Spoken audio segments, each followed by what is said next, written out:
In today's video tutorial, what we're going to do is we're going to take this relatively simple character's head and we're going to create a UV map for it.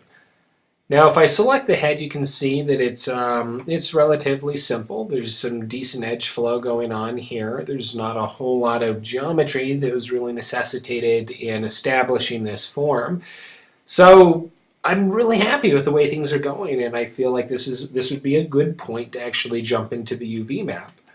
Now the first thing I'm going to do to get started is we don't really need this history here anymore, and allowing that history to remain will just kind of slow the program down a little bit. So I'm going to come over to Edit, Delete by Type, and we'll go ahead and delete that history. Now I also don't need these orthos, so I'll just go ahead and hide them. And we don't really need the character's eyes at the moment, so I'll go ahead and hide those as well. Now really all that we're going to be focusing on is this, this symmetrical base mesh. So the first thing I'm going to do is I'm going to go into my hypershade and I'm going to create a new blend shader. I'll double click on that blend shader so that it opens it up in the attribute editor right here.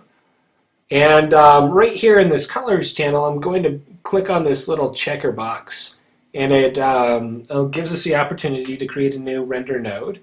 And I'll go ahead and select File.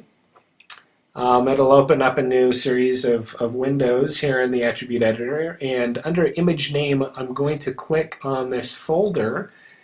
And in my source images folder that's associated with this particular project, I'm going to select this colored checkerboard.jpg texture that I've created. Now if you look at it right here, basically what this is an alternating pattern. It's a series of numbers, 1 through 8, and it's a series of alternating colors as well. And I created this basically so that as we're applying it to our model, we can really look at this easily anticipatable pattern and really try and minimize the amount of visual distortion that we're seeing as it's being applied to the